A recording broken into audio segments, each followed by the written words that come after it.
I was still in morning black when she decided to speak. Her little boy's cheeks were streaked with blue frosting, glasses clinked, guests laughed.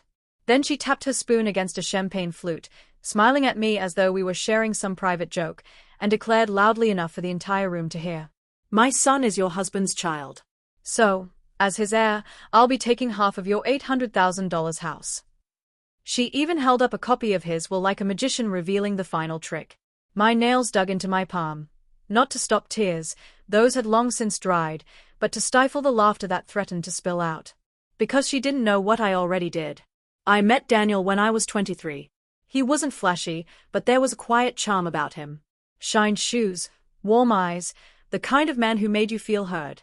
My sister Clara loved him instantly, always saying we were a perfect pair. And I trusted her, I always did. For 12 years, I believed I had both a devoted husband and a loyal sister. That was my mistake, assuming those two could coexist. The first crack showed last summer. Daniel began working late more often. At first, I brushed it off. But then came the way he glanced at his phone during dinner, angling the screen away. The way Clara couldn't quite meet my eyes whenever she visited.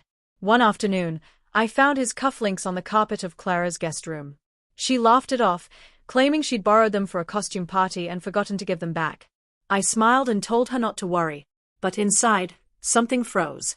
I didn't confront either of them. I just started watching, listening, piecing things together. It was shockingly easy. Daniel had a secret email account. Clara's name appeared again and again in subject lines. Hotel bills buried in the trash folder. I printed everything, logged dates, kept records. I didn't scream, didn't sob. I prepared. 3 weeks before his car accident, I visited our attorney, Daniel's attorney.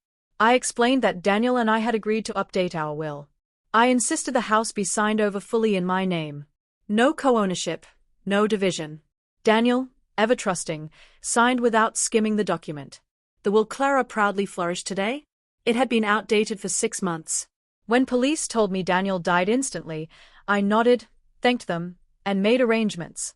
At the funeral, Clara embraced me, whispering, "I'm here for you." I wondered if she felt the steady beat of my heart, calm, unbroken, almost eager. So when she invited me to her son's first birthday, I went, dressed in black. Waiting. I wanted to be there when the trap snapped shut. And now, here we were. Her bold declaration hung in the air, freezing the room. Forks paused mid-air. Glasses halted midway to lips. I stepped forward, speaking evenly but loud enough for all to hear. "Oh, I see," I said, as if caught off guard. She smirked, convinced I was trapped. "I'll be calling the lawyer Monday," she added, giving my arm a patronizing pat. "That won't be necessary," I replied, reaching into my purse. I drew out a single sheet of paper, the real will, current, notarized, unbreakable. "This is the only valid document." Her smirk faltered.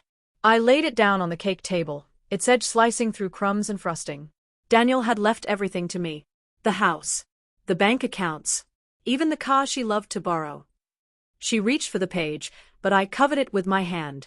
"Careful. Smudge this, and you'll need to pay for another copy. And from what I hear, raising a child alone isn't cheap." A sharp gasp rippled through the guests. Clara's lips parted, but I didn't let her speak. "One more thing," I added, my voice softening like a warning whispered in the dark. "Be cautious about making public claims about your son's paternity, especially ones accusing my husband. Defaming the dead carries consequences. And I have every message that proves exactly what you two were doing while he was alive." Her complexion drained of color. I leaned closer so only she could hear. "Push me, Clara, and I'll see you in court for alienation of affection. And I will strip away everything you have left, including him." The crowd looked anywhere but at her. The party stumbled on awkwardly for 20 minutes before people excused themselves in clusters. Clara slipped away without a goodbye. I drove home in silence. My dress unwrinkled, lipstick flawless. I poured myself a glass of wine and sat at the kitchen table, the one Daniel and I had once shared. I thought I'd feel anger, grief, something heavy. Instead, I felt clean. Revenge isn't loud. It isn't screaming across a room or smashing dishes. It's paperwork signed in silence.